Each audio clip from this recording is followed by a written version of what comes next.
Carl and Lou here from Brrraaains A Head-Banging Life, gbhblofficial.com for short, and it is the Nasties. As, oh boy, this is the worst one.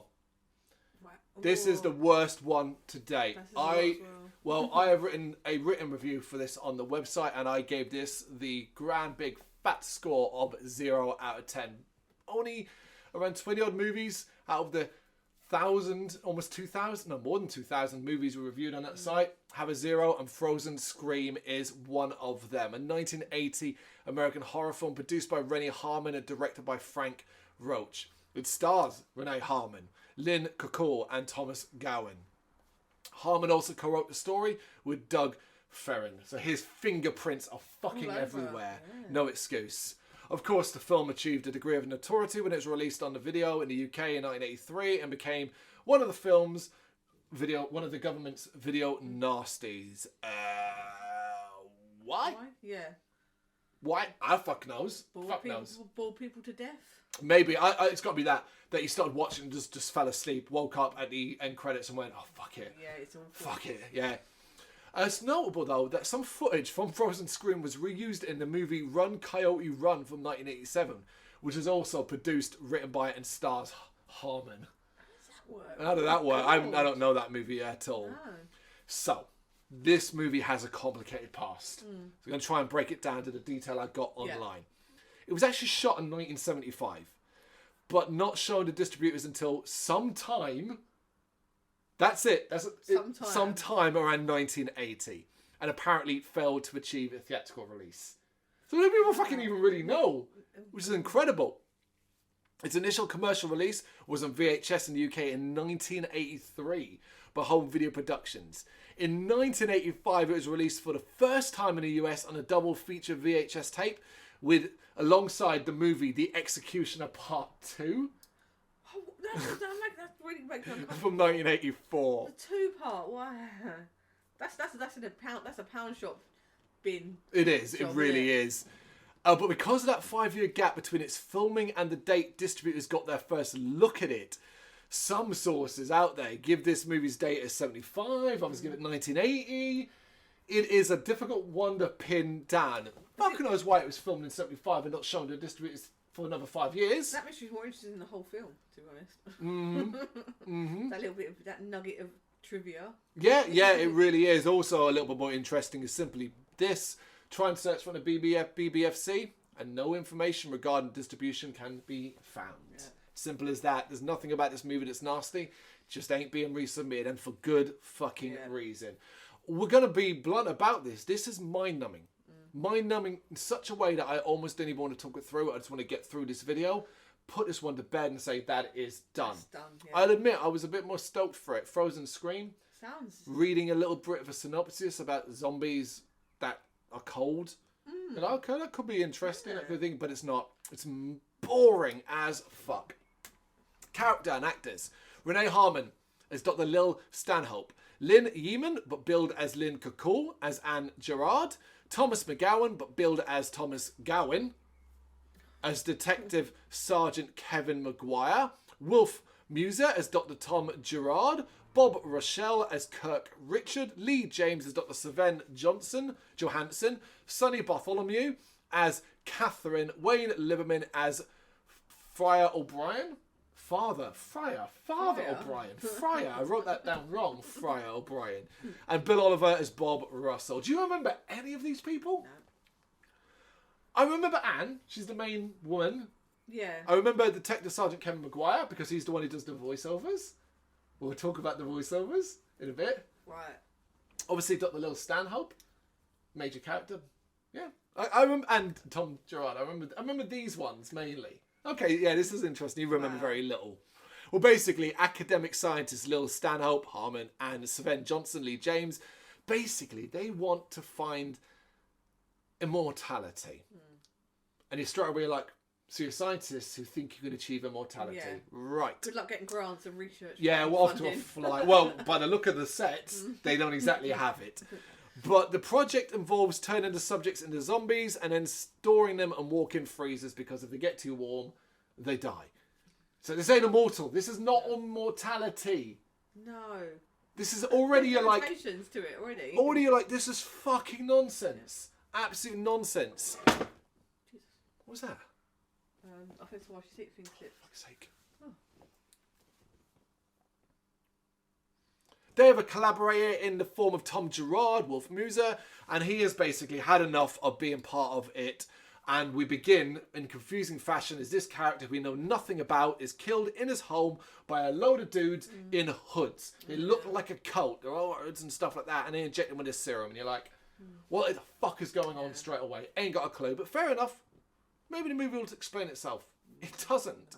Anne, his wife, she arrives as the intruders are trying to take away his body, startles them, and she screams and faints and all that bollocks thing. All that bollocks. Yeah. She ends up being hospitalised because of this incident. And Lil tries to convince Anne that what she saw was in her head, although Anne insists that she was drugged by the intruders and left unconscious. Yeah. So, yeah, that happened. Lil says the police found Tom's body, but no evidence of hooded men or hypodermic needles. Okay? How did he die then? Yeah. There's got to be a reason. How did he die? You know, what killed him? Detective Kevin Maguire is assigned to the case, which he believes is connected to the disappearances of medical students Kirk Richard and Bob Russell.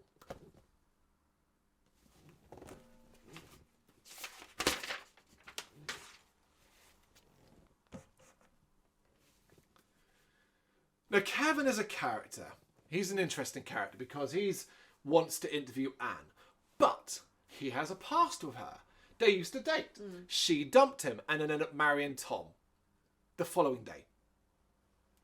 Yes, the film does a terrible job explaining this, but I have found it out that he gets dumped and she marries Tom the next day. Nice. What? But how does it even work? You can get together the next day with someone. Like, no. No. But he is also obsessed with Anne to the point where, like, rather than actually doing his job, he just sees it as an opportunity to re-hook up with her. Thinking, yeah, she's single now. Golden. Sweet, get in there. What the fuck is wrong with this guy?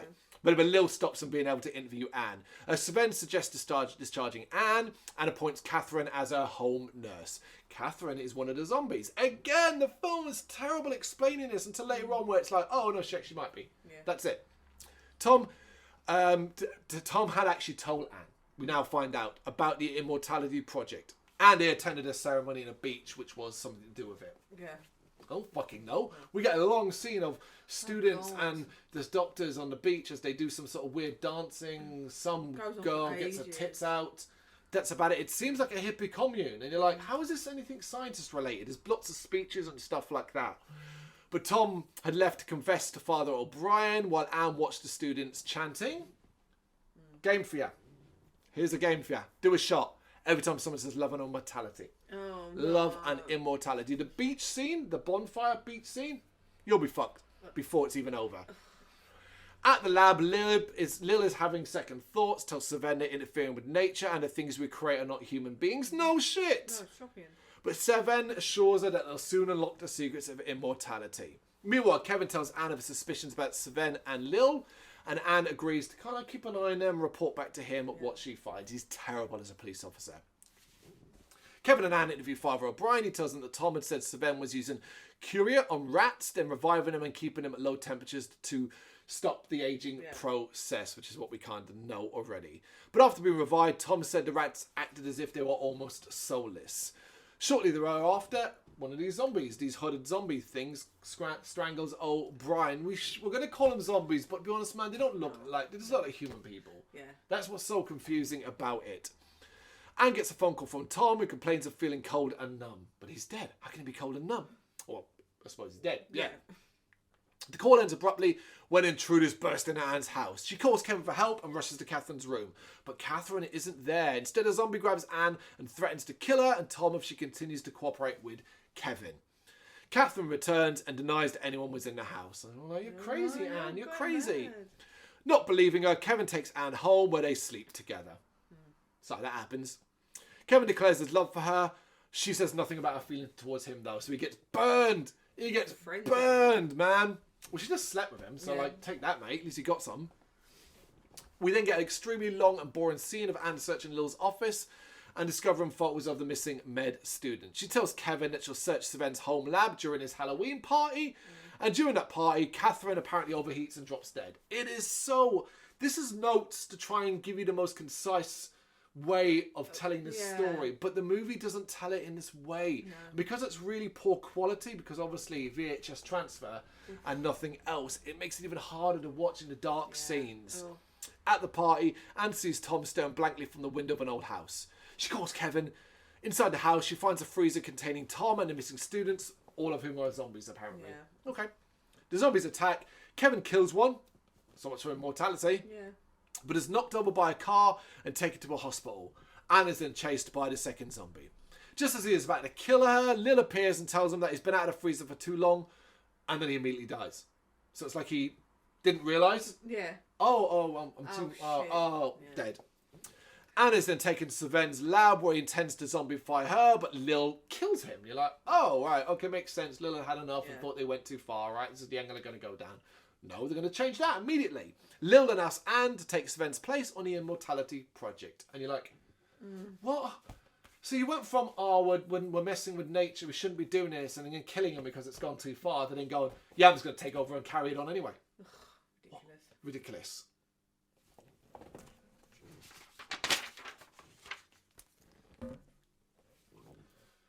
Seeing that she's under threat, Anne decides to agree, but it's a ruse and then destroys the lab. An angry Lil decides to inject Anne with a zombie serum, and then we see O'Brien himself, now a zombie, arriving. Cut to some time later, Anne, Lil and O'Brien are visiting Kevin in the hospital. Anne is now a zombie, promises she'll love Kevin forever, but her eternal love has a price, which Kevin pays as Lil plunges a hypodermic needle of zombie serum into his eye. So one last nasty little scene there, and that's the end of the movie, and that's a decent end in my opinion. But to get to that, it is so fucking painful to watch. Everything about this is bad. The story is fucking nonsense. It's poorly told, it's poorly paced. It doesn't make any sense. It's not exciting or interesting, and it certainly doesn't culminate in a particularly interesting way. But that's just part of the problem. Part of what makes Frozen Screen such a horrendous watch is, simply put, the quality of the cinematography, the audio issues, the visual issues. Everything about it is bad. We haven't mentioned, we are going to now, one of the things that generally made us laugh out loud the first time it happened. And then you stop laughing because you're like, wait, this isn't... So, and the stories about this differ about why this is the case. So several times throughout the movie, Kevin, the police officer, the detective, will attempt to try and fill in the blanks by doing voiceovers.